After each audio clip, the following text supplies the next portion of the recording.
Claro, comentamos, somos todos, digo, los alumnos y profes son todos porter acá, así que... Bueno, gracias, bienvenidos, gracias por venir. Esta es la charla del ciclo de científicos artistas, que el año pasado la organicé en forma virtual, así que hubo 7 charlas también muy jugosas con científicos artistas, y este año, bueno, me pidieron en la universidad que la hiciera presencial, así que acá estamos, y les voy a presentar a los artistas. Este es un ciclo que, bueno, lo estoy haciendo a través de la Secretaría Académica. Mi nombre es Adriana Jotlender, y es un ciclo que tiene como objetivo relacionar qué influencia tiene la formación en diversas disciplinas científicas, en la creación artística, y al mismo tiempo cómo influyen las competencias artísticas en el trabajo científico. Así que les voy a presentar a Dora Tilly, acá la tenemos. Ella es matemática y artista polifacética. Nació en Buenos Aires y en su juventud participó en las Olimpiadas de Matemática, Física, Química e Informática, obteniendo muchos premios. Luego estudió Matemática y Física e incursionó un poco en la psicología. Se recibió de licenciada en Ciencias Matemáticas en la UBA y durante muchos años ejerció la docencia a nivel universitario. Actualmente trabaja en el Departamento de Computación de la Facultad de Ciencias Exactas y Naturales de la UBA, estudia la teoría de grafos, nodos unidos por líneas, que tiene aplicaciones en casi todas las disciplinas científicas. Sirve para construir modelos de, por ejemplo, las redes neuronales, las redes sociales, los circuitos eléctricos, las rutas que unen ciudades, los árboles filogenéticos, las redes metabólicas, los mapas conceptuales, los isómeros químicos. En particular, su investigación está centrada en la teoría fraccionaria de grafos. Y más allá de su formación científica, tomó clases y participó en talleres de pintura, escultura, mosaicismo, vitrofusión, cerámica, fotografía, danzas clásicas, flamenco, canto, piano, guitarra, composición musical y escritura. En la actualidad trabaja en su taller en el barrio de Congreso, produciendo obra cuyo eje principal es la obsesión con el cuerpo femenino y su deconstrucción. Así divide el tiempo entre el trabajo académico, la búsqueda artística y su familia. Así que bueno, le damos la bienvenida a Dora. Y vamos ahora a hablar de Agustín Aluris Bravo. Les cuento que les voy a leer unas líneas porque su currículum tiene 130 páginas, que me lo leí todo. La segunda persona que te lo lee todo en la historia de la humanidad. Yo cuando leí 130 es que no puede ser. Bueno. Agustín estudió física, epistemología y didáctica de las ciencias naturales en la Universidad de Buenos Aires, acá en Argentina, en la Universidad Autónoma de Barcelona y en el King's College London, en Reino Unido. Es investigador principal del CONICET y profesor asociado regular con dedicación exclusiva en el Instituto de Investigaciones en la Didáctica de las Ciencias Naturales y la Matemática de la UBA. Da clases además en numerosos posgrados del país y del exterior, dirige el grupo de epistemología, historia y didáctica de las ciencias naturales. Su principal trabajo es la didáctica de la epistemología para el profesorado de ciencias. Ha trabajado con organismos tales como los Ministerios de Educación y de Ciencia de la Nación, la UNESCO, OEA. Es autor de más de 450 publicaciones en distintos formatos y ha dirigido una docena de tesis de posgrado. Y en su fase artística estudió técnica vocal y repertorio con los maestros Carmen Fabre, Juan Bizán, Adriana Segal, Luchi de Gildenfeld, Luis Gaeta, Juan Pablo Lobet, Vallejos, y tomó clases diversas de masterclass con reconocidos preparadores de Argentina.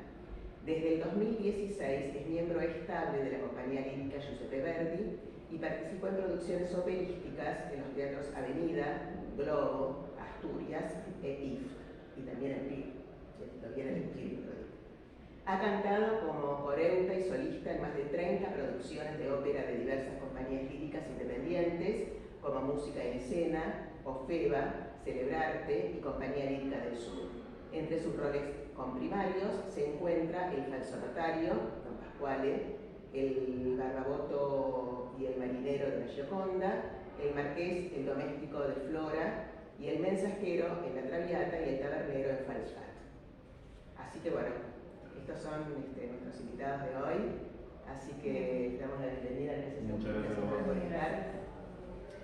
Y bueno, les comento que el objetivo de este ciclo es en principio como para identificar un poco que los científicos lo único que pueden hacer es estar así como Einstein con los pelos despeinados dentro de un laboratorio y que se dedican solamente a eso y pasan a ser los nerds de la sociedad, sino que justamente la característica, por lo menos para mí, del científico y del estudio de las ciencias y sobre todo de la matemática, hace que la cabeza sea un poco más abstracta y en la abstracción también está la creatividad. Entonces, bueno, eso, aparte, ¿no? Esto del estudio de las ciencias y de la matemática, sobre todo, incentiva, despierta la curiosidad, y cuando uno se convierte en un ser curioso, ahí avanza con lo que hay, ¿no? Y después vas descubriendo tus curiosidades y tus pasiones, y ahí ya no hay vuelta atrás. Así que, bueno, yo también soy egresada de Ciencias Exactas, también soy vestuarista y escenógrafa, y también estuve en la vida de estas disyuntivas que me decían estas cosas que provocan asombro, es decir, cómo das clases de matemática y a su vez haces teatro, como que no sé por qué la sociedad no lo comprende. Entonces digo, bueno, esto es la forma de demostrar que el ser humano cuando quiere puede hacer muchas cosas a la vez y puede tener muchas pasiones sobre todo. Así que bueno, le damos la palabra a Dora. ¿Cómo fue que comenzaste con esto? ¿Cómo fueron que te diste cuenta que tenías estas pasiones, tanto para la matemática como para el arte? Bueno, creo que en la infancia, yo nací en una casa donde, bueno, mi padre había estudiado matemática. Yo desde muy chiquita supe que quería hacer matemáticas. Recuerdo uno de mis primeros recuerdos es que estaba en la casa de mi abuela 8 años, en realidad no eran los primeros recuerdos, pero digo, y mi mamá dice, me parece que Dorita va a hacer matemática. Y yo dije, sí, voy a hacer matemática. Y ahí empecé en secundario, un tiempo después, con las Olimpiadas de Matemática, y realmente era como que para mí el arte era algo muy alejado, ¿no? Que no tenía ningún tipo de interés por el arte. Y estudié matemática después, y lo que pasó es que en algún momento yo sentí como un cierto vacío, es decir, como que me estaba faltando algo.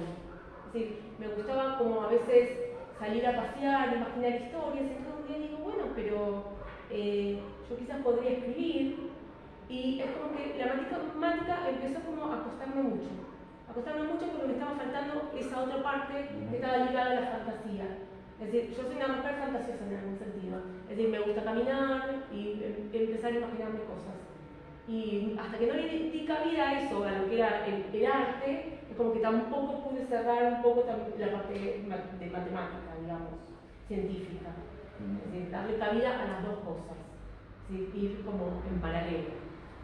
¿Y cómo influenció una actividad en la otra? Es como que, en realidad, yo no la veo completamente, no la veo fusionada, sino por el contrario, veo como que una me permite bajar los decibeles y subir sobre la otra, y después bajar esta y entrar en la otra. Es decir, creo que el eje principal en mi caso es el tema de la creatividad. Es decir, no es que tanto que yo encuentro que la matemática esté completamente ligada a mi obra artística, porque mi obra artística es es bastante del cuerpo humano femenino, sino que es el disparador, es el mismo proceso que me dispara una idea pictórica, o me dispara una idea literaria o una idea musical. Ese tipo de disparador es el disparador que también me funciona en la matemática, digamos. Que a veces tiene que ver con la espera, ¿no? Con que se me presenta una situación, se me dispara una idea, y después digo, y la sigo, y en algún momento me trabo, digo, bueno, no, ahora es hora de hacer otra cosa, y después cuando vuelvo sale. Digamos, hay una cosa así.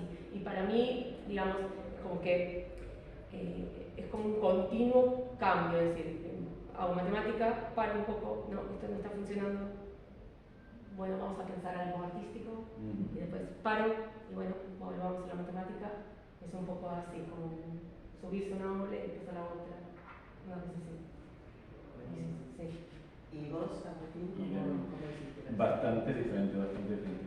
Vengo de una casa artística y profesoral. Mis padres eran profesores, un profesor de lengua muy destacado, muy conocido, que además era un poeta famoso y laureado.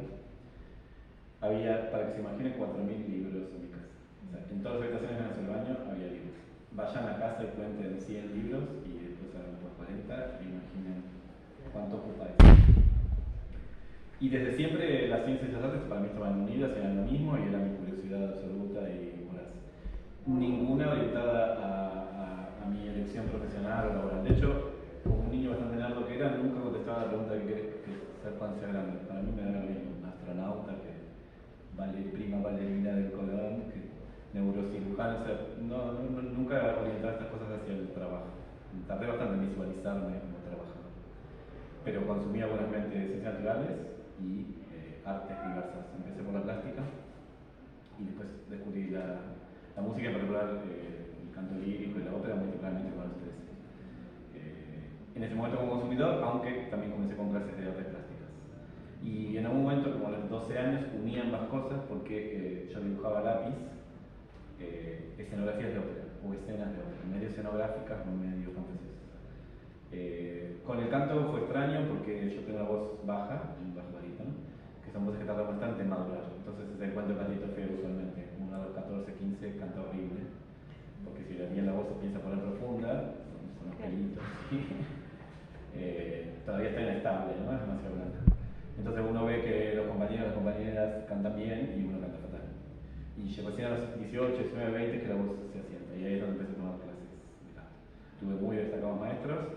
Después llega ya el momento de la facultad y ahí la elección vocacional era hacia las ciencias naturales duras, empecé con física, pero siempre habilitadas con humanidades, que era todo lo que había dado de caso. En ese momento no sabía bien cómo las iba a habilitar y el lado iba más por el lado de la historia de la ciencia, probablemente. Aunque ya tenía alguna formación en epistemología desde el cuarto año de la escuela, tuve una formación sistemática en epistemología. La didáctica la descubrí tardíamente, recién en el tercer año de carrera, que me había ido a Barcelona y retorné, y ahí conocí una profe de didáctica, que cuando me contó lo que hacía, yo dije exactamente eso es lo que quería. Yo tengo formación de profesor, pero no para ser profesor de secundaria, que eso es lo que habían sido mis padres y yo no quería hacer, sino para formación docente, ¿no? Me interesaba formar docentes. Entonces hacer investigación en eso que yo no sabía que existía. Así que todo cerró hacia 1993-94, donde todo se junta. En ese momento le pongo mucha pila a la carrera, que tenía algo de humanista, porque son ciencias sociales, y yo vengo para las ciencias naturales, la didáctica es una ciencia social, pero las artes entran como en stand-by porque la carrera era demoledora, yo la quería hacer con mucho rendimiento, por eso le diste el currículum, le puse pilas. Entonces quedé como consumidor de arte, digamos, muy asistente a ópera y teatro. El dibujo se fue desapareciendo porque era caro y complicado. Yo también pintaba y pintar en casa siempre es un plomazo, entre los olores, las pinturas, el precio y todo, se fue desapareciendo. Quedó el dibujo también se desaparecía por mi falta de dedicación por la facultad. Así que básicamente ahí entré en un periodo como de 10 años de mi temprana juventud, el inicio de la carrera, el doctorado, que era más consumidor voraz. Sí que ahí estaba estudiando canto lírico, pero en ese momento, que sería el inicio de este siglo, 2000, 2001, así, no era muy fácil cantar si uno no estaba agachado en el colón, digamos. En ese momento ni yo tenía la voz para el colón, ni los amigos, ni los contactos para el colón. El colón necesita voces, pero necesita amigos. Entonces realmente no había mucho para hacer. Uno lo que hacía son recitales privados de varias personas o cantaba en iglesias, Ave María y esas cosas. Poco y nada hacíamos. En un momento dejo de estudiar porque pierdo una de las profesoras que yo quería mucho, muere y bueno, eso me deprime un poco, qué sé yo, y la vorágine en el laburo. Retomo de la mano de mi auxiliar docente, mi ayudante de cátedra, que comenzó con Juancito Bizán de canto, en el 2015-16. Y ahí descubro que se empezaban a formar estas compañías filaríricas, Ópera Off Colón, que son compañías chiquititas, semiprofesionales, con gente muy diversa, desde gente extranjera o nacional profesionalísima de primer nivel, solistas del Colón, hasta gente amateur que lo hace por el nombre del arte y está tomando clases. Y se constituyen varias de esas, me ingreso en una que se llama Verdi, que tuvo un momento de esplendor antes de la pandemia, en 2018-2019 son sus mejores años. Llegamos a hacer Falstaff en la avenida, el teatro más importante de la ciudad, sacando el Colón, una apuesta impresionante, todo trapo de primerísimo nivel. Y después con la pandemia le da muy duro a esta Verdi, que nunca se logra recuperar del todo, y Verdi me presta a estas otras compañías que hay varias. Entonces yo trabajo con todas esas otras compañías en la medida que me da el cuerpo, digamos, combinando con el trabajo de científico. Como yo ya soy senior, digamos, estoy alto en el escalafón científico, ya hice todos los pasitos, tengo más libertad de cancha y más cintura para que los otros tengan cierta autonomía en el trabajo, mis investigadores jefe de línea, más mis doctorados en psicodócicos, qué sé yo, y eso pues, ayuda a que tenga más tiempo para mí. Una cosa que me interesó de lo que hacía Dora es que, a diferencia de ella que como que mira la matemática y después las artes y después la matemática y así, para mí son la misma cosa y no distingo mucho. Entiendo que también tiene mucho que ver con el estilo de arte que curtimos y el estilo de ciencia. En la matemática es muy diversa las ciencias naturales y más aún las ciencias sociales que son las que yo hago. Yo llego a casa y sigo trabajando porque no hay discontinuidad ninguna, ni siquiera tengo protocolo para sacarme. Voy así a la facultad y llego a casa así y sigo pensando en cuestiones epistemológicas o de enseñanza o formación de profes o cosas de estilo, y en el mismo tiempo estoy pensando en tanto real o disfrazarme o esas cosas. Y no tengo tan distinto. Entiendo también que es por la etapa de la carrera en la que estoy, ¿no? Que puedo hacer las cosas, darme el lujo de hacerlas y que nadie me hincha la pelota ni me pida cuentas de ello. Así que eso, estoy a nivel de arte ya semiprofesional, digamos, tiene todas las de la ley, no tiene nada que lo haga amateur, y por toda la carrera muy contento y quiero quedarme para siempre, no más que quiero abandonar una para hacer la otra, por ahora conviven con mucha. Y vos cuando estás en una ópera, por supuesto están los ensayos y hay toda una comprensión del texto, de las situaciones y de lo que te dice el director. ¿Vos pensás que tu pensamiento científico de pronto captás algunas cosas que otros no captan porque tenés otro entrenamiento? Sí, totalmente. Primero que mi pensamiento científico es mixto, ¿no? Porque de las ciencias naturales duras no solo soy de física, sino que estudié biología, geología, química para poder hacer formación de profes, y después me deslicé hacia las ciencias sociales, la didáctica, con mucho input de epistemología y historia. Entonces tengo una diversidad de disciplinas. Entonces mi cerebro piensa en la obra con todas esas disciplinas, no solo con física. Con física el cruce fue obvio e inicial. Yo de hecho hice un trabajo de laboratorio sobre la física de la voz humana cantada, que tiene una pequeña tesina, que nunca publicamos, por cierto. En ese momento nosotros nos preguntábamos algo medio obvio, que se preguntaba muchas veces, pero el enfoque era un poquitín diferente. No tenía una tesis que revoluciona el mundo, pero era suficientemente original para ese laboratorio. Que es cómo es que las voces de ópera no necesitan micrófono, cómo se hacen oír por encima de la textura orquestal. Eso está bastante ya tipificado y es pura física acústica, ¿sí? Pura y dura. Eso sí me quise saber. ¿Cómo es la diferencia con vos? Por ejemplo, cantás líricos, sí, pero de pronto podés cantar un bolero. Podés cantar un bolero, a ver, hay algo. ¿Colocás distinto la voz? Y eso es medio extraño. En realidad aparecen los armónicos que son medio irreversibles, por lo cual siempre, aunque te quieras ser tanguero, el bolerista y el folclorista, te sale mal. Cuando uno refrena con mucha concentración la presión de los armónicos, puede hacer un feliz cumpleaños, cantar una zambita, pero en general la voz es estridente, es extraña, es dolorosa, digamos. ¿Eso se entrena o se...? Eso se entrena muchísimo, y ahí viene una cuestión con la física, que algunos dicen que saber física te ayuda a cantar. Para mí no tanto. Descubrir cómo se canta es un trabajo muy preciosista de los profes, lleva años, 10 años, es una licenciatura y una maestría, ¿no? Que tiene que ver con usar analogías y metáforas, ¿no? Oírte, el profesor ya muy bien a sus estudiantes, y encauzar. Lo que la física te deja es después entender lo que te dicen los profes.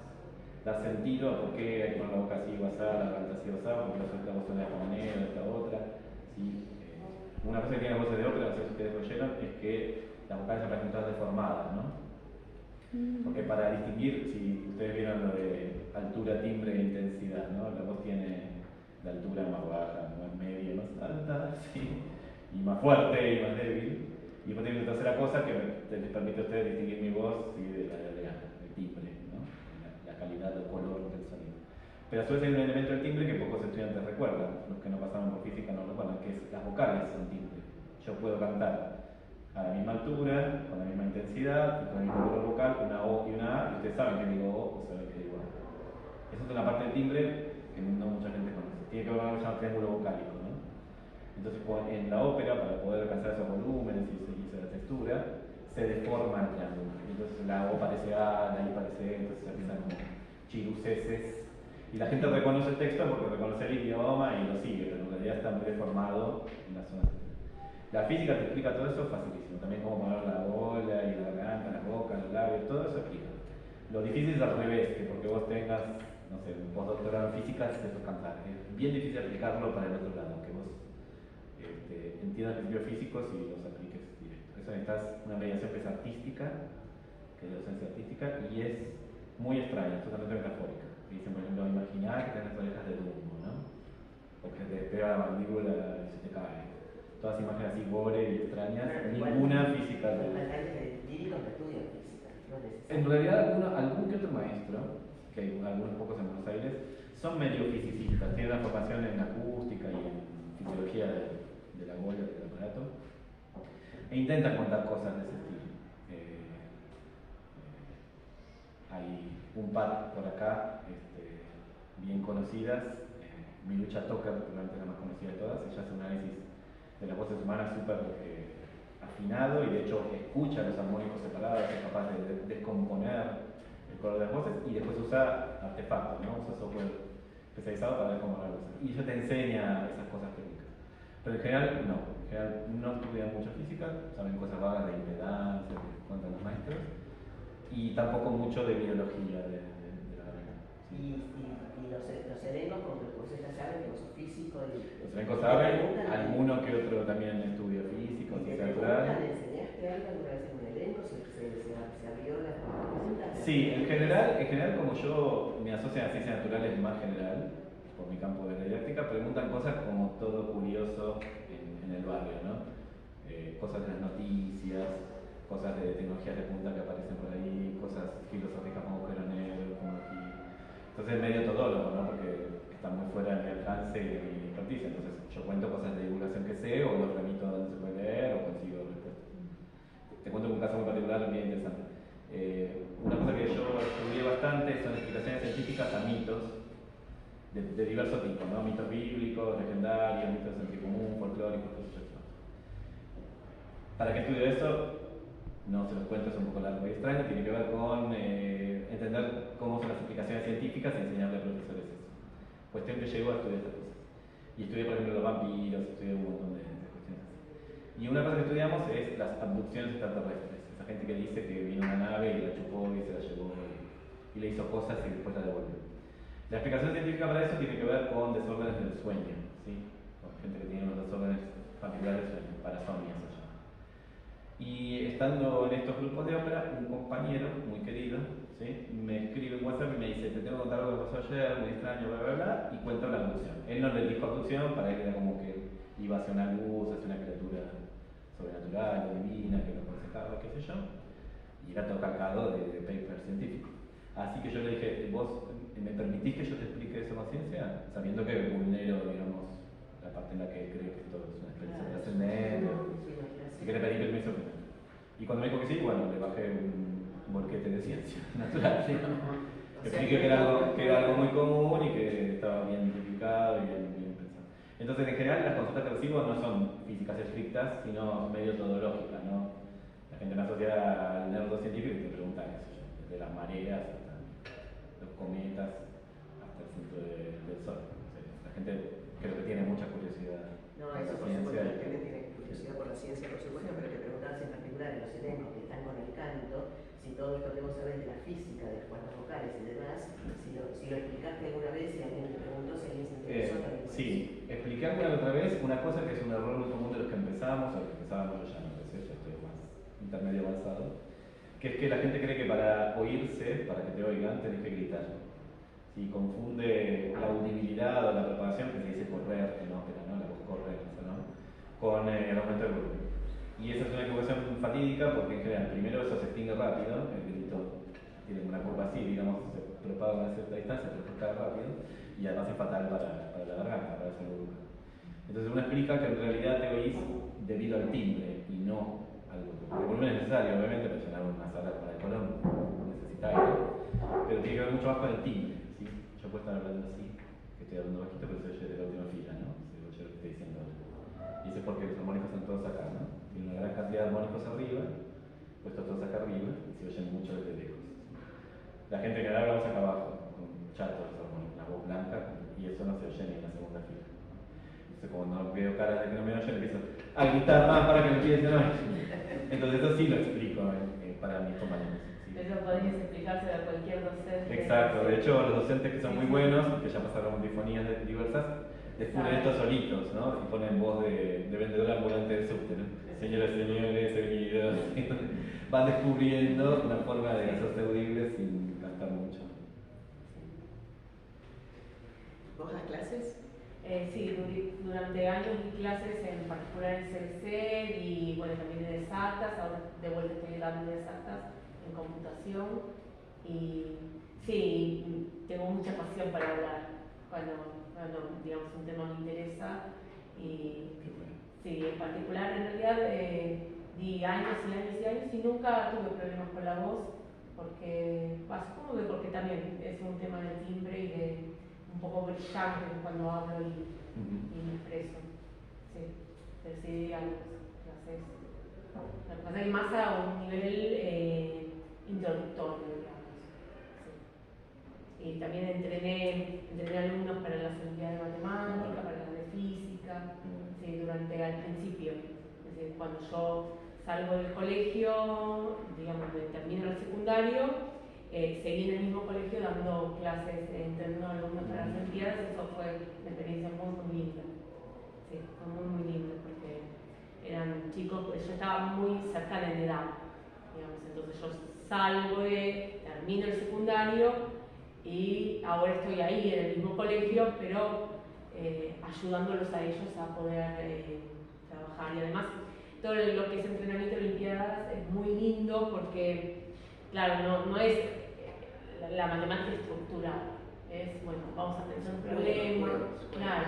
Sí, hay estrategias, ¿no? Digamos, como los juegos, pero hay cosas que uno estudia cosas para después poder aplicarlas y que de pronto un problema salga. Pero es todo como mucho más flexible. Y además aparece toda esta cosa de, bueno, no te sale este problema, no te cuento la solución. No te la cuento. Andá, esperá, pensala, volvé y vamos a ver. Y después volvían. No, ya se me ocurrió la solución. Y de pronto me contaron la solución y no era la solución que a mí se me había ocurrido. Y estaba buenísimo eso. Digamos, como algo más... Todos los caminos conducen a Roma. Sí, pero como que es más constructivo, no sé si piagetiano o qué, pero era una cosa un poco más, mucho más lindo que de pronto dar clase, que uno tiene un cronograma, tiene que, bueno, en esta clase toca, qué sé yo, teorema Bolzano. Teorema Bolzano, y esta clase toca, qué sé yo, derivada. Y a veces se pierde un poco, es como que uno se mete en esta cosa tan estricta de que está el cronograma, porque después va a venir el parcial, y se pierde el feeling, ¿no? Con el alumno que también quizás no sabe para qué sirve eso, digamos. Entonces, como, ¿para qué estoy haciendo eso? Seguro es un filtro. Y no, y eso es como que... Entonces, yo intento siempre como tratar de tener más, como... Sí, una parte más humanística con más creativa, porque pero a veces es difícil, sí. De que se pueda resolver un problema en varias formas diferentes, también habla de la creatividad. Sí. Y aparte el hecho de que vos te hayas nucleado también con chicos que quieren hacer la Olimpiada de Matemática, también hay una cierta predisposición claro, a pero después, hacia la matemática, porque uno que no vive la matemática no se mete en eso. Sí, es cierto, pero yo trabajé en varias escuelas y recuerdo que un chico que ahora es cineasta estaba en una de estas escuelas y realmente le costaba matemática. Y él se le había ocurrido que quería ir a la Olimpiada de Matemática y se esforzó mucho y después llegó a la Olimpiada Nacional y estaba muy, muy contento. Y realmente como que, porque él quería eso, y no era porque iba a seguir matemática ni porque tenía interés en la matemática, Era un desafío, era un desafío, sí. Y vieron un pibe, bueno, que yo estaba re encantada de tenerlo ahí como alumno, aunque no era el más capaz, digamos. Pero era esta cosa de, sí, quiero divertirme con esto. Claro, que se esforzaba. Sí, pero no, pero que quería divertirse, quería como que no lo llenaba la matemática como se daba en el aula. Y para mí hay mucha gente así, es decir, muchos chicos que no tienen por qué tener como ser sobresalientes en matemáticas, tener un talento excepcional, y lo que necesitan como de pronto que para entrar en la matemática otro tipo de enganche. No el tan formal. Sí. No, igual creo, es una opinión personal, si la matemática estuviera como un poco mejor enseñada desde el primario, ¿no? Sí. Con maestras que salga la matemática por la entraña y que brillen los ojos cuando hablan de matemáticas y que realmente la disfruten. Los alumnos también disfrutan, no solamente de matemáticas, sino de cualquier materia que el profesor hable y que le brillen los ojos. Claro, sí. Pero bueno, lamentablemente no tenemos en este momento muchas maestras o maestros en el primario que les suceda eso. Y en el secundario también están todos, viste que el programa, y a veces hay profesores creativos que no pueden desarrollar la creatividad porque no les alcanza el tiempo, y otros que a lo mejor no se esfuerzan tanto, y la verdad que son 12 años de estudio de la matemática bastante desperdiciado, más que nada, no por la matemática en sí, el 1 más 1, sino por el hecho de que la matemática desarrolla, no entrena la cabeza creativa, abstracta, lógica, deductiva y crítica. Entonces es un entrenamiento de 12 años que se pierde porque no está bien enseñada la matemática, porque la matemática es fácil para todos. No tiene tanto misterio, digamos, o sea, es cuestión de entrenamiento. Si eres bien entrenado, la matemática fluye, porque aparte es un juego y es una creatividad, y es un desafío tremendo y es una curiosidad que te da decir, ¿y esto cómo va? Pero lamentablemente está bastante mal enseñada. ¿Quieren acá en la platea hacer alguna pregunta? Yo tengo una. Sí. Para Dora. Sí. Vos hablaste, dijiste, te puedo tutear, ¿verdad? Sí, obvio. Sí, obvio, bueno, obvio, muchas obvio. gracias. Habías dicho antes, cuando empezaste la locución, de que, digamos, que el arte vino como a complementar una parte, un vacío, digamos así, no sé si lo interpreto bien, sí. un vacío en tu forma en tu trabajo, en tu vida, ¿va? ¿No? Sí. ¿Y cómo lo vemos al revés? Si no tuviera la matemática, ¿el arte cubriría todo o sería también un agujero faltante el tema? Porque siempre están trabajando con el foco de la matemática y el otro me ayuda, ¿no? ¿O es igual? No es igual, en realidad es muy loco. En realidad es como que ¿cómo decirlo? Mi cabeza es lógico-matemática, mi cabeza es así, es analítica, ¿sí? Lo que pasa es que cuando hago matemática yo me pongo muy nerviosa. Entonces, es ahí, es decir, todo lo que yo hago, arte, matemática, lo hago de manera analítica. El problema es que cuando me enfrento a la matemática me pongo muy nerviosa. Y el arte para mí es como lo que me baja. Me dice, bueno, pensá libremente, sé creativa. Y me empiezo a ir por las ramas, ¿no? Digamos, en la cosa más fantasiosa. Porque lo que tiene el problema en matemática es que uno tiene que ser lógico-matemático, creativo, estructurado y no estructurado. Es como que tenés que estar jugando ahí siempre. Soy estructurado mucho y bueno, ya pienso lo mismo que ya hicieron los demás. ¿Sí? Porque el problema en matemática es que te dan un problema. Y si uno quiere hacer algo interesante, tiene que tener un pensamiento un poco lateral, porque si no ya lo hizo otro. Lo googleás y lo encontrás en el Google Académica. Entonces, tiene que ser como una cosa muy creativa, pero al mismo tiempo creativa, pero están los teoremas, es decir, no podés hacer cualquier cosa. Entonces, a mí lo que me pasa es que soy analítica, soy lógica, nací así, pero necesito de la fantasía del arte, un poco, como para así. Claro, para aplacar. Sí, para aplacar un poco toda esta cosa más lógico-matemática que si no sí. ¿En tu caso? ¿Qué supone? En mi caso. Todo lo mismo. Sobreviví un poco reprimiendo mi yo artístico, pero satisfecho con una voracidad grande en el consumo de arte de buena calidad. Nunca dejé de ir a teatro, a ópera, de leer, de ir a exposiciones.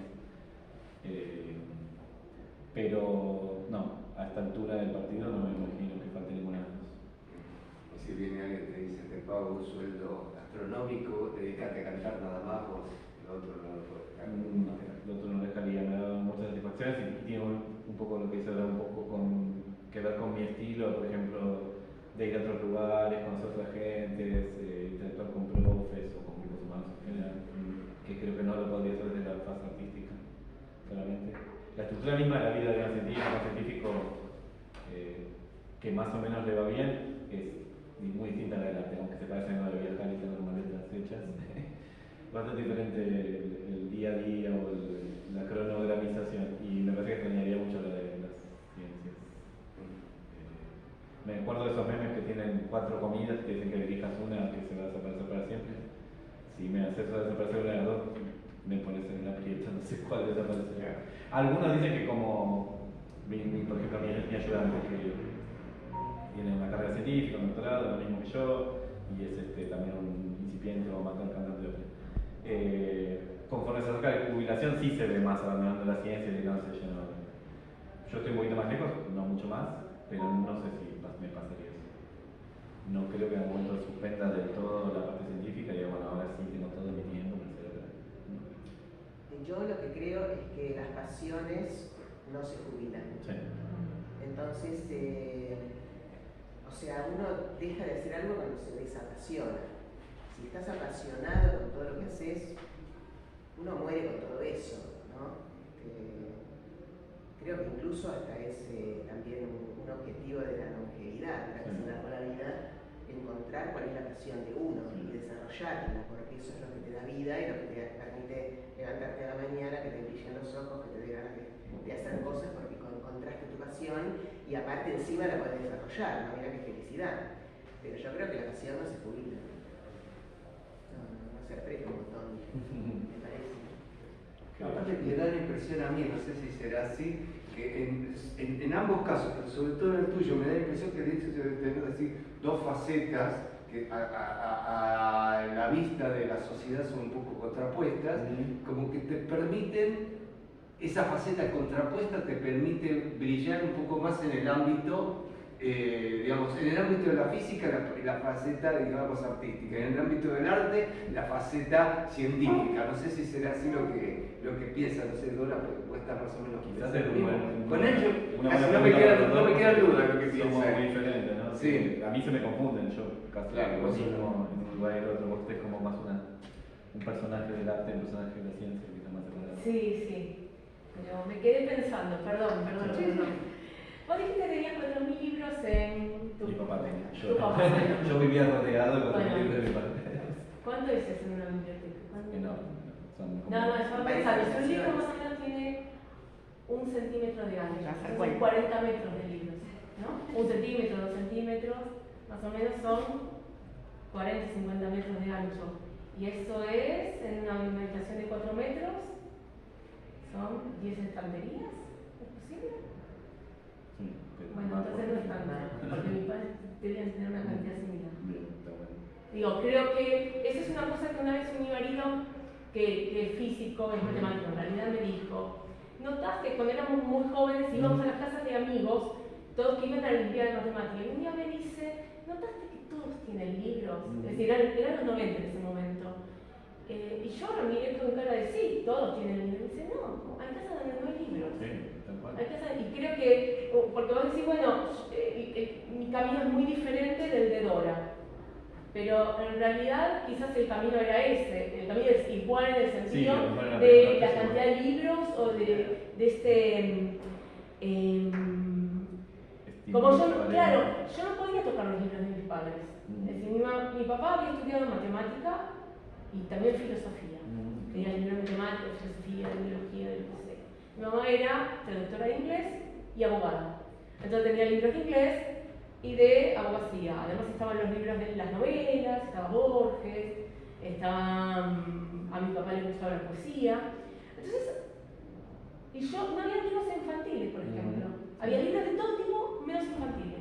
Pero estaba ahí la biblioteca, yo no la podía tocar mucho, porque bueno, los libros eran libros para adultos. Pero estaba ahí. Sí.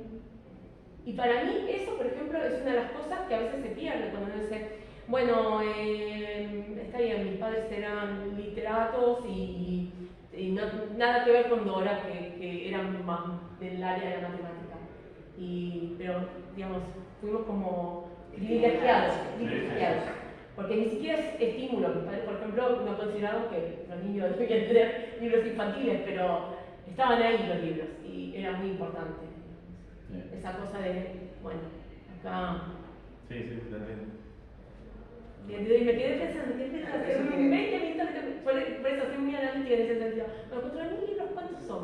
Digamos, a 1 centímetro por libro son 40 metros. Igual eso tiene que ver con el estímulo en la infancia y en la educación también, Sí, ¿no? Porque sí. en la casa de mis padres 4.000 libros no sé si oía, pero por ejemplo en mi mamá, que ahora tiene 100 años, hasta los 99 leyó durante su vida un libro por semana. Y nos llegábamos a llevarle libros porque eran de bibliotecas y los devolvíamos, pero leyó miles de libros. Y mi papá también venía siempre con los paquetes de libros, a lo mejor no había para los videos, pero sí había para los libros. Y eso tiene que ver con mamá es escritora. Eso tiene que ver con el estímulo también que uno recibió en su casa, y el estímulo a estudiar y a crecer, ¿no? Y a mejorar. Totalmente. ¿Alguna otra pregunta? Sí. Para ambos, ¿cómo se organizaron para poder estudiar tanto? ¿Cómo se organiza Mira, yo estoy dando ahora un taller para estudiantes de secundaria. Cada año vienen un grupo de estudiantes de secundaria de diferentes escuelas que quieren conocer la vida de la ciencia, así se llama el taller. Y justamente me preguntaban esto, para mí no hay como una linealidad entre estudiar mucho y que te vaya bien. Hay como dos estilos diversos de organización de la semana y ninguno es como muy predictivo de cómo te va. Hay gente que sigue con su ritmo de secundario y va después de viernes de marcha y sigue con los amigos y novia y trabaja y le va bien, y otra gente que se mete 70 horas a la semana a estudiar y deja todo y le va mal, y viceversa. Entonces me parece que tiene que ver todo con algo casi maricondo, si querés, usando pseudociencia, literatura pseudocientífica. La organización de tus casilleritos y de tu vida. Y me parece que vos tenés que ir ensayando una forma de hacerlo que te rinda y te cumpla. Me parece que estas carreras, las que ustedes asumen acá y las que nosotros usamos, necesitan de estudio siempre colectivo, conjunto, con otras. Por más que uno le vaya mejor o peor, sea más rápido o más lento, o aproveche más el cuatrimestre o estudie el día anterior, en general yo veo que les va mejor, me fue mejor a mí, les va mejor a los demás cuando estudian el grupo. Después, como la organización de la semana, tengo algo que tiene que ver con esto que te decía, que para mí no hay borde entre mi vida privada y pública y mi vida musical y científica. Entonces son un poco más de horas que las tuyas, porque son 7 horas por 7 días a la semana, y no sé, las horas que te despierto 16, soy dormilón, así que duermo mucho más. Entonces hay mucho tiempo. Mientras el cuerpo me dé y no te baje la glucosa, estoy haciendo alguna de las cosas. Entonces sí, es más fácil imaginar una organización. Yo estoy 7 horas en la facultad, algunos de los días de la semana, y de ahí me voy hasta el congreso a ensayar. Si me aguanta el cuerpo y no me caigo en el camino, porque haces como, bueno, ahora dejo esto y hago esto otro, y te cambia mucho la cabeza, un poco lo que decía ahora, ¿no? Otro compartimento, ahora me encuentro con otra gente tan diversa, es muy distinta gente de la ópera que de la facultad. Y última cosa, en la misma línea, me parece que te lo puedo decir porque tengo 51 años. Probablemente a los 31 no me cundía tanto tiempo en los movimientos, estaba más trabado, más sobrepasado. Me parece que lo que nos afecta a la gente que hacemos ciencia, a un nivel de rendimiento, digamos, que publicamos, que estudiamos, que formamos, es la diversidad de tareas enormes. Si hiciéramos menos cosas nos iría mejor, pero hacemos demasiadas cosas, muchas porque nos metemos donde no nos llaman y muchas porque el sistema es absolutamente burocrático y fatídico y te pide de todo. Se te va la semana. Yo ahora por ejemplo soy secretario académico de la facultad. Las reuniones son maratones. Y salgo de una y entro a otra y miles de horas por día. Más contestar correos electrónicos. Tengo 4 direcciones de correo electrónico, 30 correos por día en cada una de ellas. Más encontrarte con los tesistas y darles algo que se parezca a una dirección de orientación en el mercado estudiante. Más preparar la clase mínimamente porque la tenga alguna más o menos preparada para no hacer un papelón y no decirlo bien. Más hacer como que investigas algo y publicarlo porque si no te desenmascaran y te caes en la. Va sumando y es una semana turbulenta. O sea que básicamente mi respuesta es un estilo personal que fui encontrando no sin tropiezos. Yo desaprobé parciales, tuve reveses, ¿sí? Una cuestión de que estoy más viejo y más pillo para organizar, y lo tercero es que, a diferencia de otras personas que pueden estar estudiando acá carreras científico-tecnológicas, para mí da lo mismo que sea domingo, sábado, lunes. No tengo gatos ni perros, mi marido vive a 10.000 kilómetros, por suerte, nos va muy bien el matrimonio. de lejos. Los amigos los quiero mucho y los tengo cerca, aunque esté trabajando. Así que tengo muchos amigos buenos en la facultad y en la ópera. Así que los veo con frecuencia. Curto redes sociales con cierta asiduidad, digamos, no es que sea un ermitaño, tampoco estoy todo el día colgado. O sea que no es tan complicado organizarse. Pero son recetas que no te puedo dar yo porque me parece que depende muchísimo del estudio personal. Hablan, viste, del perfil cognitivo de las personas. Son muy intransferibles. Creo que la única receta sabia que doy a mis estudiantes es estudiar con ellos. Cuando estudias solo siempre te va mucho peor. Después lo demás, tendría que hacer una especial radiografía de cómo estudias y ver si te puede ayudar y cómo realizar un día de alguien. Ustedes han notado en pandemia que la cuestión de no viajar hasta la universidad o el lugar de trabajo cambió nuestras vidas definitivamente. Yo estoy relativamente cerca, pero entre que me pongo el taco a buscar, la purpurina, subo al colectivo y llego, siempre son 45 minutos, una hora, una y media. Una y media de ida, una y media de vuelta, son 3 horas que se te fueron. Y por más que uno diga que piensa, vos resolverás teoremas en el colectivo, o que vas leyendo mientras se sacude, es mentira, no rinde nada. Entonces, realmente, mucho tiempo del día se va a ganar. Y después, pónganle que ustedes duerman menos que yo, que sean más búhos y con 6 horas y media de alcance. Llega un momento de que la cabeza no te da más. Como ya a las 8 voy a ponerme a resolver mis teoremas, me pongo la batita, las chanclas, tomo una cocoa, estás con la neurona lisa. ¿Sí? A nosotros nos ayuda que tenemos 2 neuronas y una para cada cosa y se te alisa una y después tenés la otra un poco activa. Pero realmente cantar ópera a 1 hora y media te deja papaya. ¿Sí? Volvés todo viscoso en el colectivo a casa. Y un día de alto rendimiento en la facultad también es mucha gente, muchos problemas, muchas cuestiones. Y aparte ayuda a la paciencia. Por supuestísimo. Porque si haces algo que no te gusta, entonces el trabajo es el doble. Pero cuando haces algo que te gusta, ahí todo llenadero y te da ganas de hacer otra cosa más y otra cosa y otra cosa y te va llenando el entusiasmo. Porque eso es también lo que hay que lograr, hacer las cosas con entusiasmo. Encontrar dónde está el entusiasmo. Gracias. ¿Alguna otra pregunta? ¿Nadie si quiere hacer alguna pregunta? ¿El profe? Ya hice la pregunta. No, Esto, discúlpenme, es casi una pavada, ¿no? Es una pavada. ¿Son zurdos? ¿Alguno de ustedes dos? No, No. yo soy viejo. ¿Ninguno? Bueno. ¿Son qué? Zurdos. Zurdos. No. No, porque Yo como digo en mi caso, que somos 3 hermanos, mis 2 hermanos son zurdos y yo soy la única normal. La única. Pero no es discriminatorio. Está en la Biblia, condena a los zurdos la Biblia. Entonces, ¿están los condenados? Yo tengo un nene con algunas dificultades que es ambidiestro. Todavía no sabemos si es zurdo o diestro, no tenemos la. Es raro, pobrecito. Pero con las 2 manos. Bueno, y ahora recuerdo, porque ustedes son más jóvenes que yo, mi hermana mayor, zurda, la quisieron corregir en el Claro, colegio. en esa época se corregía todo el Mi día. mamá fue al colegio enfurecida, diciendo que no toquen a la nena. O sea, es zurda, punto final. Así que, pero a muchos chicos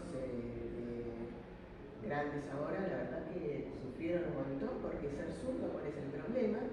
Y resulta que los obligaban a escribir con la derecha y es lo mismo que se escribir con la izquierda. Bueno, irónicamente las facultades todavía tienen muchos bancos solo para diestros, con estas orejitas con el lugar incorrecto. Sí. Me pasa a mí a veces. Yo soy zurdo. Son zurdos. Incluso las tijeras, de que tijeras son zurdas, porque eso sí es importante. Sí. Pero por suerte, fuerza y herramientas uso con la derecha, así que Claro. Bueno, te estoy acostumbrando a un mundo para diestros. No, yo preguntaba porque como siempre está como la idea de que bueno, la parte creativa está en el hemisferio derecho, la parte digamos más metódica y cuadrada está en el hemisferio izquierdo, entonces que en general se da muchas veces que la gente más que a veces la gente creativa se supone que tiene que ser zurdo, por eso veía mi pregunta por ese lado, ¿no? Yo ahí adhiero a lo que decía Dora antes. Para mí es como que se juntan por el otro lado, ¿no? Como que las veces se separan, la ciencia y el arte nada que ver, hasta que los empujas tanto que acá se encuentran de nuevo. Para mí son indistinguibles los procesos. Re parecidos. No veo grandes diferencias en hacer arte de buena calidad y ciencia buena. Vos, si no estás preparado con la voz, ¿podés cantar? Puedo suficientemente bien. No puedo cantar el recital de verdad porque me estaría mirando, pero... A ver, lo que más, hay toda una serie, los cantantes de buena calidad, o sea, mejores que yo, los del 10% superior, son muy vanidosos para empezar, son muy ególatras y tienen una serie de mitos sobre su propia voz. Entonces uno hurga y siempre, por ejemplo, lee biografías de las cantantes, lo que dijeron, las masterclasses que dan, y hay de todo. Para mí, no solo en mi cuerpo propio, sino que veo en colegas, y lo importante, lo más importante de todo es dormir bien. Si yo te pido que cantes algo vos puedes cantar, tenés que preparar primero la voz. Eso es lo que te decía, que para engañar lo suficiente a un público incauto puedo cantar directamente. Para cantar algo como salir a una ópera entera buena y aguda, tengo que prepararme 5 minutillos. Pero, como te digo, la verdad que hay gente por ejemplo que dice no puedes fumar, no puedes beber, no puedes estar solo, ya saben. Como el juego de fútbol. Cada uno busca lo que puede hacer y no hacer. Hay gente que va entonada y de marcha a la ópera el día siguiente y tiene una buena noche. Se puede incluso cantar resfriado, incluso a veces con la voz hablada medio dañada y carrasposa, la voz cantada está conservada y está bien. Para mí lo más importante es el descanso. El descanso físico sí es muy necesario. Después algo de la voz. ¿Cansaste como para cantar ahora? Sí. ¿Quieren escucharlo? Sí. No sé qué cantar. Tiene algo que llame la atención. No, igual sin pista por donde. Tiene algo que llame la atención un poquito. Vieni, o cara, vieni, o cara, vieni,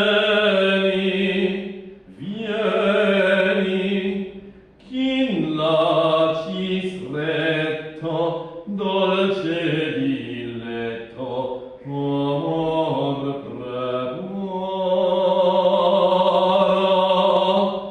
Vieni, o cara, vieni, o cara, vieni, o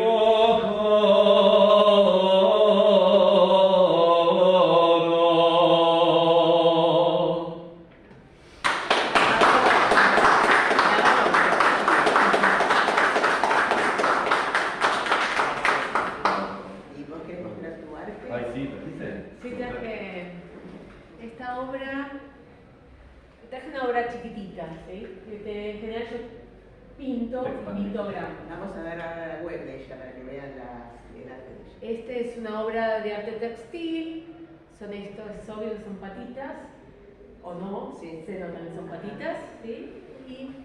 Y yo tenía una idea de qué era lo que quería, surgió, no sé, en realidad era para una muestra colectiva que se llamaba Entramados o Tramas, era para trabajar la trama, eran distintos artistas que presentaban obras que tenían que ver con tramas, ¿sí? Con tramas porque son patrones que se repiten. Y no sé cómo se me ocurrió hacer esto, pero que yo tenía una idea en la cabeza, esto representa algo. Y no le di mucha, como dije, bueno, así, lo cuelgo. Y después me contaron que mucha gente como que miró la obra, es decir, tenía un título, pero justo no pudimos colgar el título porque no había espacio, entonces quedaba medio a la interpretación de los demás. Y la traje porque, bueno, como que en ese momento, cuando es la inauguración, viene mi mamá y me dice, ¡Ah, Dorita, ¿cómo colgaste eso? Pero es terrible. Y lo que había visto era algo que no tenía nada que ver con lo que yo quería proponer. Y después viene una señora y dice, no, el futuro, porque caminamos todos juntos. Y claro, yo tampoco se me había ocurrido eso. Y después me contaron que en realidad, Caro me contó que, Carolina que está sacando fotos, que una nena dice, parecen fideos en una pileta. Bueno, que tampoco era lo que yo quería proponer. Y me gustó mucho eso de que, digamos, que a veces en arte, es decir, la creatividad no está tanto en lo que a uno se le ocurre, sino en armarlo de una manera tal que en realidad el que está del otro lado sabe que hay un mensaje, sabe que hay algo ahí, pero tiene que adivinarlo de alguna forma. y quizás adivina otra cosa, pero siempre tiene sentido la obra. Entonces, bueno, quedó así. Igual una obra artística no es cuestión de adivinar qué es lo que quiso hacer el artista, Claro, sino no. cuál es la sensación que uno le llega, ¿no? Claro, pero a veces cuando cuando el artista no tiene un mensaje detrás, es decir, cuando pinta por pintar, la obra en realidad queda vacía de contenido. Es decir, cuando uno pinta diciendo, bueno, yo quiero este mensaje, y lo pinto, y el que está del otro lado no va a probar que no va a encontrar el mensaje ese, va a interpretarlo en otro lugar. Pero hubo un mensaje, había algo ahí que permite que otra persona diga, sí, yo veo esto, veo lo otro. ¿Sí? No sé si... Sí. Es decir, las obras que están medio vacías de contenido es porque el mismo artista, cuando las llevó a la práctica, fue simplemente un mecanismo. Sí. ¿Y es la única que trajiste? Es la única que traje. Y decir, ¿ustedes tienen celular? ¿Quieren poner la página web para ver la acreditación? Dora Tilio, si no en el Instagram hay también mucha obra. Sí, Además, en el Instagram. buenísimo. Sí. Dora Tilio, Dora Tilio. ¿En el Instagram que se metan o en dónde? En el Instagram. Sí. Dora Tilio con doble L. A ver qué hay ahora.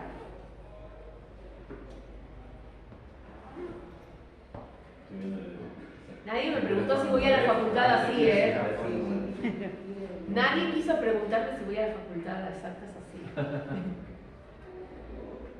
No, porque aparte la foto de Claudia está ahí Con esa cosa roja, sí.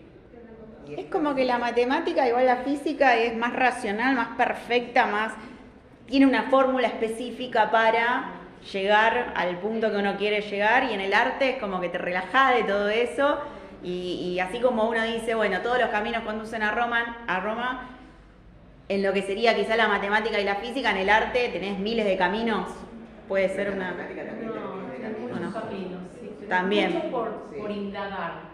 Digamos, el problema es que en las escuelas secundarias, más que en la primaria, diría yo, no se explica eso. Es decir, siempre está esta cosa de, bueno, ahora vemos este tema y hacemos estas cuentas.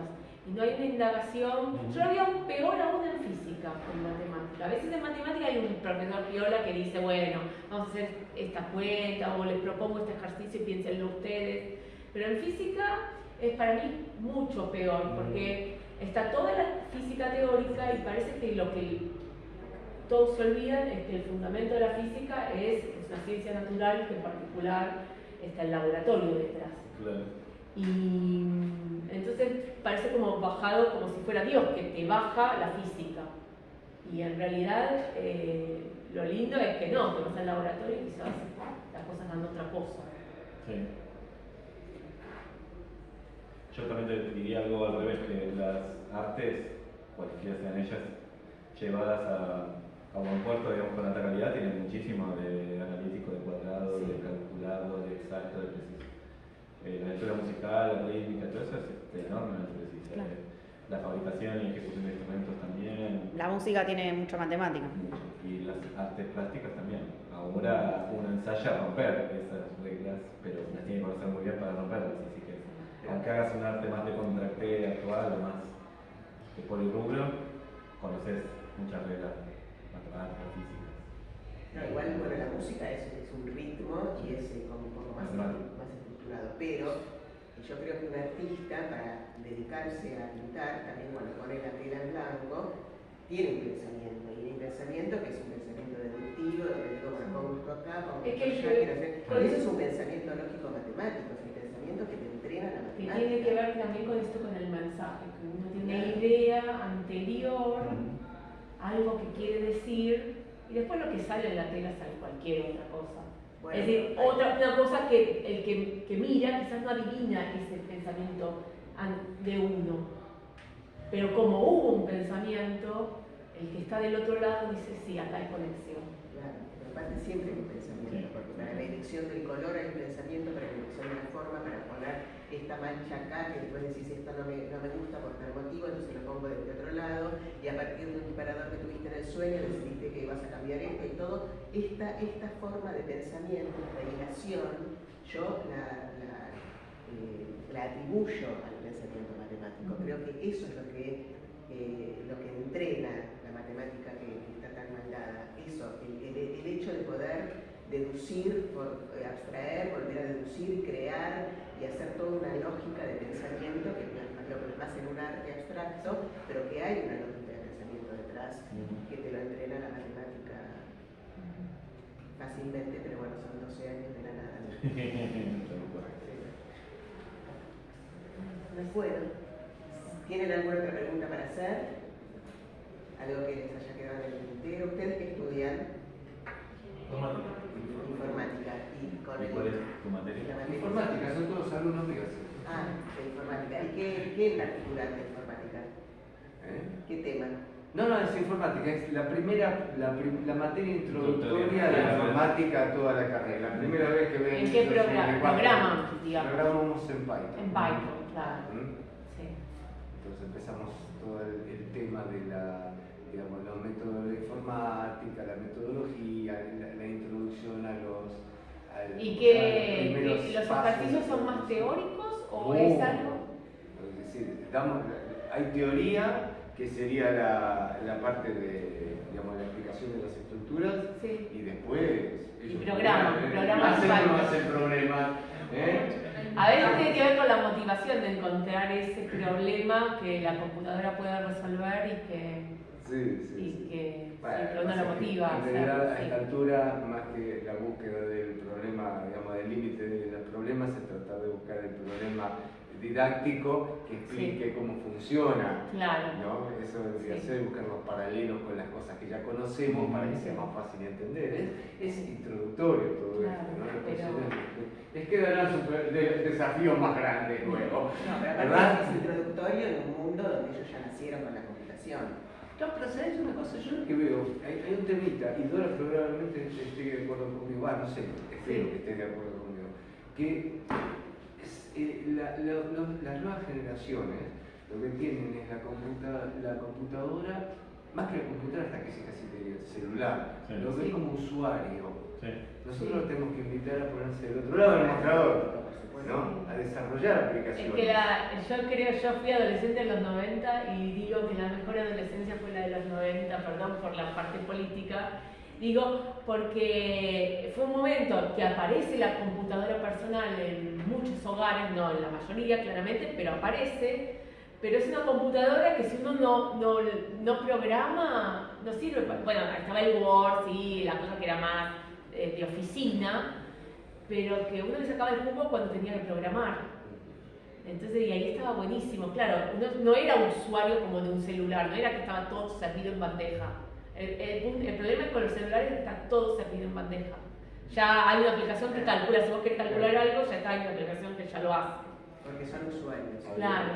Y entonces ahí me parece que es peor porque hay que buscar cómo enganchar con algo que, bueno, estaría decir, seguro que hay una app que ya lo hace, pero bueno, ¿cómo te enganchás para hacer eso? Y encontrar el interés de hacer una cosa que capaz claro, que ya está hecha, pero que sí. O sea, que el gusto de hacerlo uno. Sí, por ahí pasa, me parece. Yo les cuento algo, si me permiten hablar de mi experiencia. Yo soy computadora científica y ingresé en la universidad en el año 69, cuando todavía no existía nada de esto, ni había una computadora sola en la Clementina, la famosa Clementina, no sé si estudiaron historia de la computación, pero bueno, yo conocí a la computadora Clementina, que fue la primera computadora que ingresó en el país, una Mercury, que la trajo Manuel Sadowski, el matemático de exactas, la trajo en el año 62, y bueno, era lo único que había en ese momento, así que yo me acuerdo que había ingresado exactas para hacer matemática, pero era la carrera del futuro, la computación ya en el año 69 era la carrera del futuro, así que hice algunos pasos en matemática y después seguí la carrera de computación y trabajé 30 años de mi vida en computación, aparte ya hace muchos años que ya me agotó, pero formo parte del grupo de los dinosaurios de la informática, todo el mundo que creó las carreras, y cuando yo ingresé no es que ya teníamos una base, ni siquiera había calculadora, digamos, o sea, era el ábaco, no la calculadora era el ábaco. Así que la experiencia fue muy linda, muy interesante, sobre todo todos los que se misma a tener manuales así en alemán, imposibles de deducir, así que eso fue un momento de muchísima investigación y agradezco haber nacido en esa época y haber vivido toda esa evolución impresionante, exponencial que ha habido la técnica.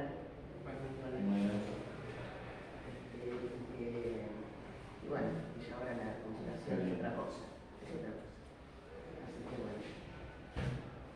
bueno. ¿Se va a quedar acá trabajando?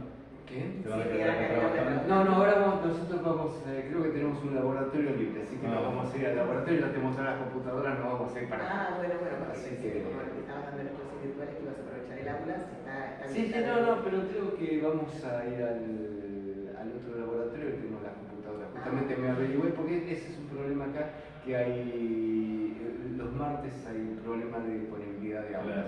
Entonces por eso hacemos virtual nosotros. Pero aprovechamos ahora que tenemos por computadora, vamos a ir abajo y vamos a ver algunos temitas para abajo. Justo encontramos. Bueno, yo les agradezco a todos la presencia, muchas gracias por haber venido. Muchas gracias.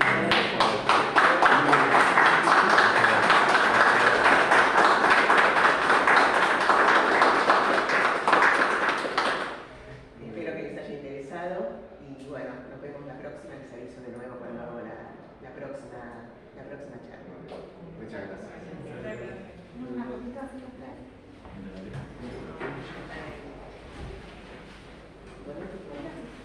¿Un cuadrito?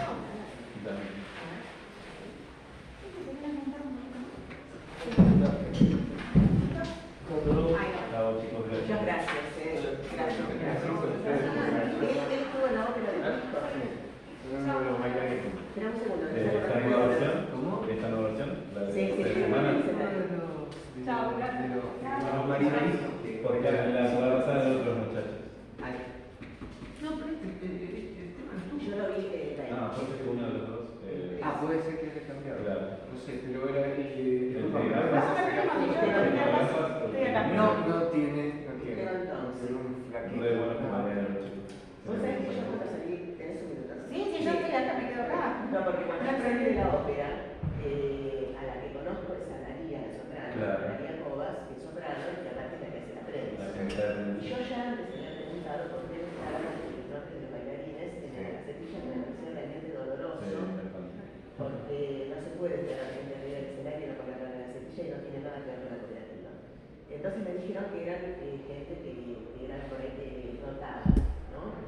Yo les pedí que lo pongan en la gacetilla porque me pareció realmente, digo que es lo mismo que pasa en realidad una página así en La Nación de Tutsi, Nicolás Vázquez, el productor, y no hay un solo nombre de sus compañeros de elenco en una página de La Nación que habla de Tutsi, por ejemplo, ¿no? Nicolás Vázquez nunca pone el nombre de sus compañeros, no sé si es un problema de él o de quién, pero ya lo vengo siguiendo y lo tengo acá. Y yo consulté por qué no estaba realmente porque aunque sea, porque incluso el programa impreso ni siquiera está en el coro, no está nadie, porque están solamente los rubros principales que también están mal, porque después existen las fotocopias donde uno puede entregar el papelito a la gente, Porque es la el gente currículum para ellos. Sí. Eso es lo que pasa que yo. pero aparte, la gente que está en la platea, también necesitamos saber, ¿por qué no podemos saber quién está arriba del escenario? Yo les dije, ¿por qué no está así? Me dijo, no, lo que pasa es que bueno, no es que es chico él, se quedó contento con esa explicación y tampoco es chico porque no tanto, no puedo estar metiendo en sus cosas, ¿no? Y aparte es así, también muy estructurado. ¿Cuál función fue tu? Yo fui la primera, El 6. no, fue la El primera, seis. Pero incluso, cuando yo salí estaba esperando a ella, esperando a María, estaba esperando, también está Gabriel de Dios, que se hizo el compañero del trabajo de la radio. Y yo preguntaba por Esteban Rossi, nadie me conoce, pero ¿cómo puede ser que el elenco? Yo nunca tuve apellido, de hecho, como no hay programa ni nada, se llama Esteban, pero jamás tuve apellido. Es un grupo pequeño. Aparte si uno quiere etiquetar, comentar que estuvo contando, no sabe ni los apellidos. Salían los cantantes, exactamente. Decía, che, y me decís que Esteban Rossi, quiero saludar. ¿Quién es ese? Nadie sabía quién era el compañero de trabajo. Y eso